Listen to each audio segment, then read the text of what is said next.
This is a 2009 Honda Accord, but if your Honda Accord looks like this one and is a different year, this video most likely still applies to your vehicle. Customer's complaint, scrubbing noise in the right rear when applying brakes.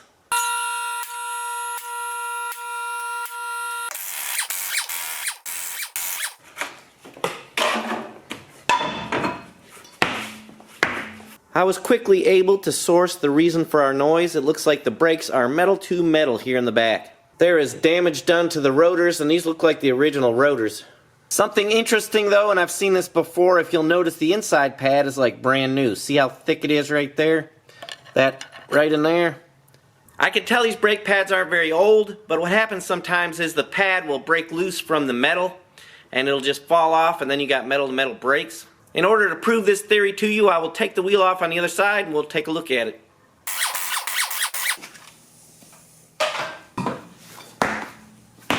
There's a nice clear view of the outside pad. As you can see, it's nearly new. There's a view of the inside pad on the right and the outside pad on the left. And again, they're both looking really good, but will need to be replaced. These two caliper bolts require a 12mm wrench or socket.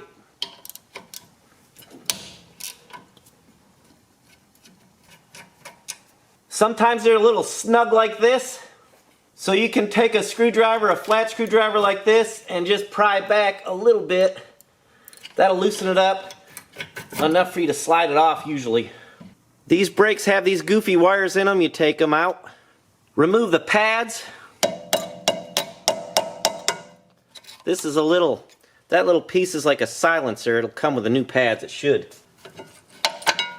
These were kind of rusty, so I had to get a little rough, but it's okay because I'm replacing rotors, pads, and everything here. Just glancing over things, I noticed this slide is froze up, rusted.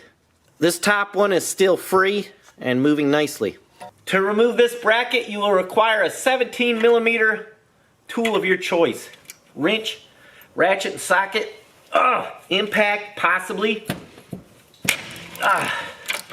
Whoever worked on this last was pretty tough and didn't want the thing to come apart, I can tell you that.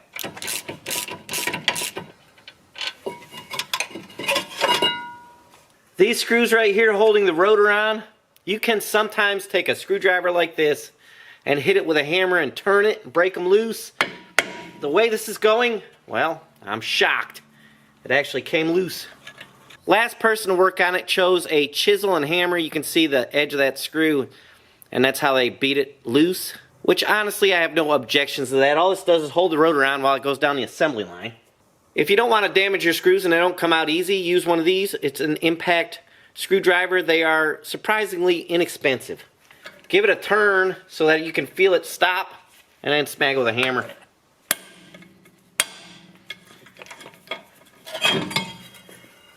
Now time to compress the caliper.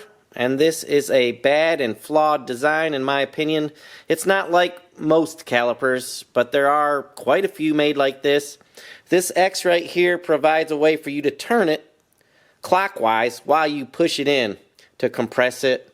The very best and cheapest way to do this is to get a tool from the auto parts store and just rent it. They have better tools than this one. This is a cheap tool. After you figure out which one fits in your caliper, you stick an extension on there, and then you crank it and push it in with your ratchet. If the caliper doesn't go in real smooth and real easy, then most likely you'll need a new one. They should be really easy to push and turn in. If they're not, then they're just froze up. I'm back on the other side, and I noticed this is a 14mm bolt head on this one. Most likely this caliper was replaced at some time. The 17s are going to be the same unless somebody's been screwing around with it.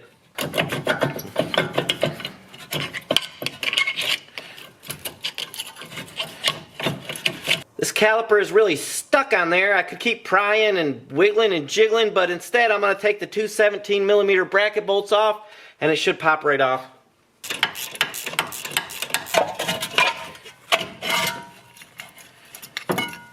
I'm going to attempt to screw this one in, but most likely, these calipers are so rusty, I'm just going to replace them.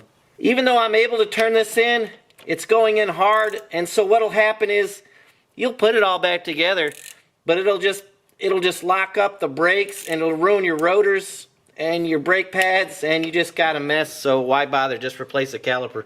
So now while everything's apart, it's probably wise to try and check your wheel bearings. So I did, and if you can hear it, this right side is really rough, so I'm going to replace it. Easy enough, there's just 4 bolts on the back side, 17 millimeter.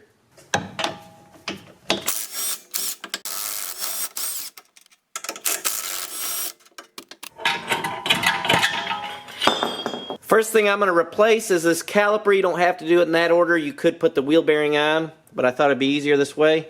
You have to first take this cable off. That's a 12 millimeter bolt head right there. And then we're going to zip off our hose, and that's where it gets messy. And that's a 14 millimeter, but the new caliper has an 11 millimeter bolt. So when you get a new caliper, sometimes they change the bolt sizes. Cable comes right off. You just turn it up like that. Our hose.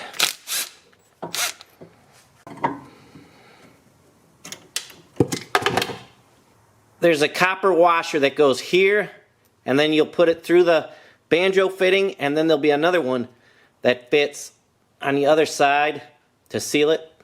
This little pin will need to be lined up with the hole in the caliper.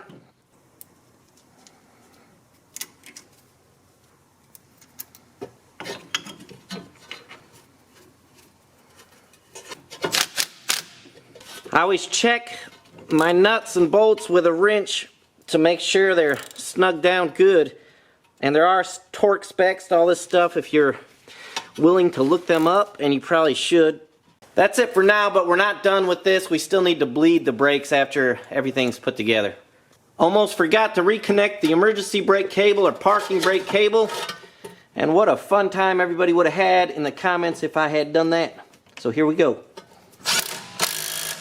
Onto the wheel bearing. Just throw it back on there. Tighten up the 4 17 millimeter bolt head bolts. Anytime you tighten something like this, it's best to go in a crisscross pattern. When you tighten it down, it gives a more even, snug, nice, good quality fit. Rotors are greasy, so I usually get brake cleaner. You need some kind of solvent and clean them off. You want to get the grease off of them one way or another. Use what you have if you don't feel like spending $3 on brake clean. Make sure you line your screw hole up with your bearing, and I'm going to use 1 screw on each side because the screws were missing on this side. If you don't like that, go buy screws, do whatever you want. This is a how I do, not a how to. And honestly, it would make no difference to me if those weren't even on there. The wheel snugs it and holds it up on there. What difference does it make? Next, I'll remove this bracket and install it onto the car.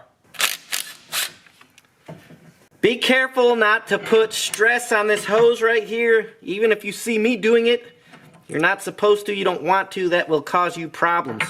Taking this bracket off now before it gets on the vehicle is much easier. And would have been a better decision. Calipers and the brake pads usually come with new clips, so snap them in there.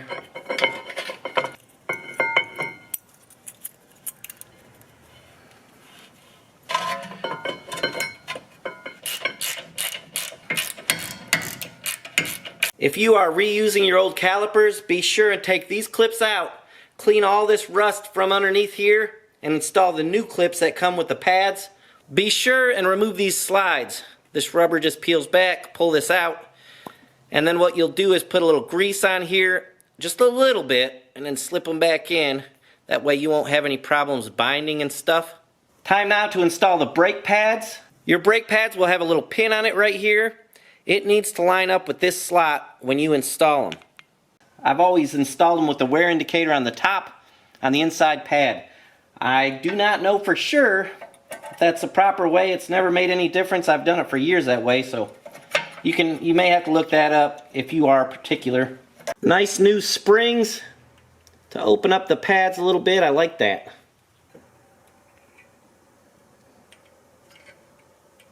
And just slip the caliper on. Some of you may experience a little trouble. Sometimes you'll hit like that. You just got to push that in, the slide in. That's what's holding you back. Replacement bolts on this caliper are 14 millimeter.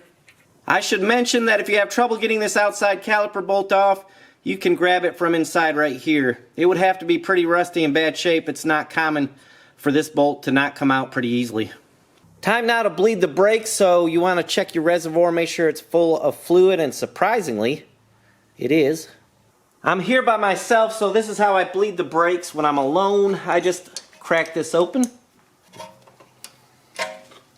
Now I'll wait for it to drip, and then I'll go to the other side and do the same thing. Many people wonder, well, which side should you start with? And I don't know, and I don't care, and it's never made any difference to me. So I'm starting with the left side. I love it when this happens. I said the left side first, and then I walked around and cracked the right side open just to get it started. And guess which one is dripping now, and I don't have a hose on it. So now the left side started, and I usually just let them both run and drip for a while until there's no air bubbles left. I don't see any kind of air, it's just solid fluid. This is a little premature for me, but when you think all the air is cleared out, tighten up your bleeder screws. So now go in the car and pump your brakes. What this is going to do is open those calipers up and squeeze the pads against the rotors. Most likely at first it'll go to the floor and it should start stiffening up. Now take a pry bar or a stick or whatever you have, push down on your brakes, and then push it up against the seat.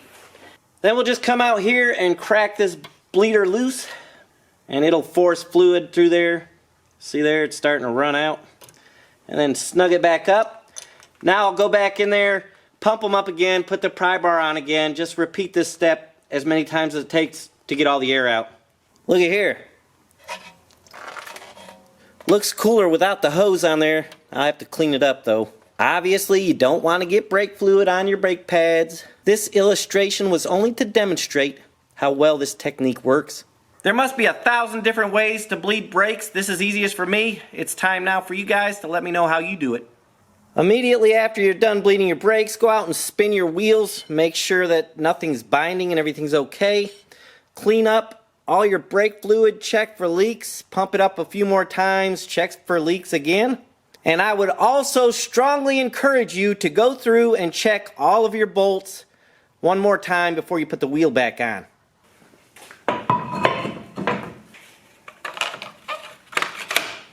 Look up the specs yourself. Don't take my word for it, but I think it's 80 foot-pounds on this car.